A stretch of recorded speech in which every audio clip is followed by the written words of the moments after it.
হালাল রুজিটা দেখতে এত হালকা, হালাল রুজিটা এত হালকা, ওর দেখতে সংখ্যায় কম, কিন্তু হারাম ব্যবসা অনেক লাভবান হয়ে যায়।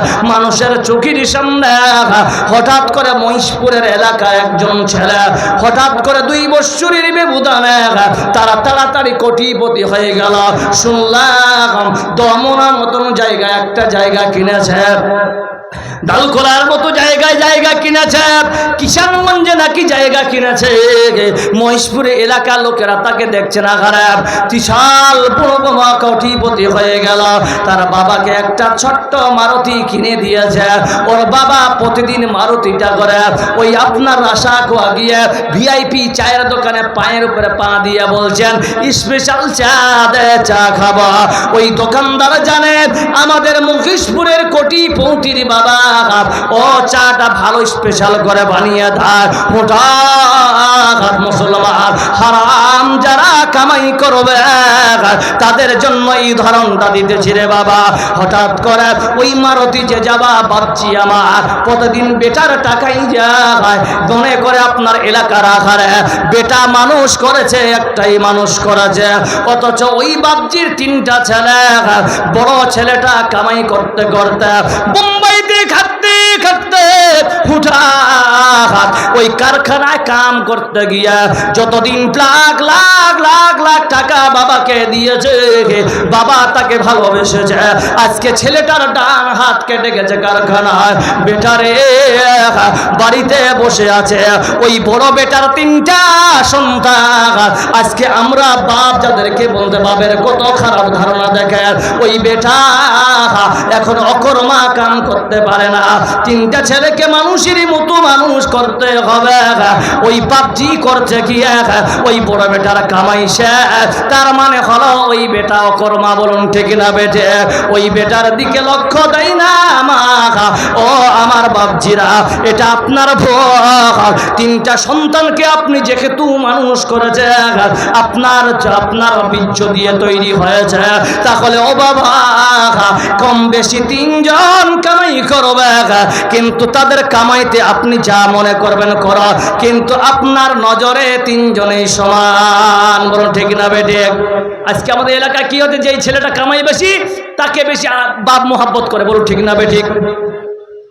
এই মুসলমান কয়েক মাস চলল, হঠাৎ করে বাড়িতে রাত 12টার সময় কনকন শীত, ওই কোটিপতি শুদ্ধ বাবা শুয়ে আছে বাড়িতে শুয়ে থাকার পর রাত 12টার সময় ডেকে বলছেন, ও বাড়িওয়ালা ভাই, বাড়িতে কেউ আছেন? আর ওই বাপকে প্রশ্ন করাচ্ছে, বাপজি ছেলেগুলো কেমন? বলছে আমার ছোট ছেলেটা হচ্ছে ভাগ্যবান ছেলে, একটা মানুষ করেছি, আমি তৈরি করেছি। বলুন বলবি কি বলবে না? কিন্তু রাত 12টার সময় সিম্পল পোশাকে একজন ব্যক্তি নয়, 2 জন নয়, 3 জন নয়, 12 জন মানুষ গিয়ে মেন গেটে ডাকতেছেন। গেটে ডাকার পর তার বাবাকে মেন গেটের পার্শ্বে রুম দেওয়া হয়েছে। বাবা বুড়া মানুষ, দরজা খোলার পর দেখতেছেন 12 জন সিম্পল সাদা পোশাক পরে দাঁড়িয়ে আছেন। কি ব্যাপার ভাই, আপনারা এত রাতে কোথা থেকে এসেছেন? বলছে আপনার ছেলে, ছোট ছেলে আব্দুল্লাহ বাড়িতে আছে। বলে কেন? ও এখন ঘুমাচ্ছে, ছেলেটাকে ডেকে আনেন, আমাদের সঙ্গে কথা হবে। ছেলেটাকে ডাকতে গেলেন বাবা। ওই সময় ছেলেটা আরাম করতেছিলেন ভিআইপি রুমে। বেরিয়ে এসে বলছে আব্বা কে এসেছে? বলছেন বেটা দেখ, 1 জন 2 জন না হয় 12 জন মানুষ তোমার সঙ্গে দেখা করতে এসেছে।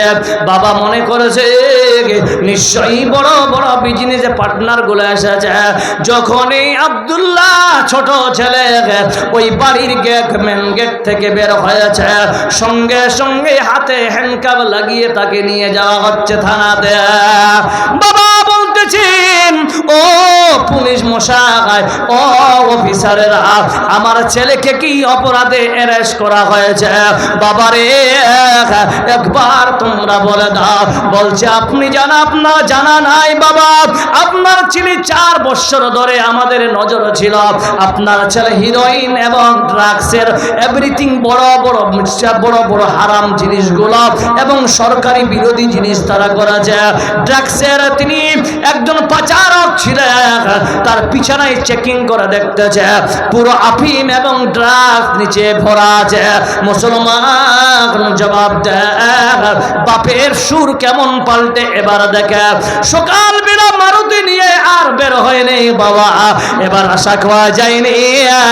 মহেশপুর মোড়ে গিয়ে ওই 5টা টাকার কাটিং চা খাচ্ছে আর বলছে, বাবাজি কালকে আপনার ছেলেকে রাতে কেন নিয়ে গেল? বলছি ওটা কথা বলিও না, ওটা আমার বেটা নয়, ওটা হলো বেটার নামে কলঙ্ক, বলুন ঠিক না বেঠে?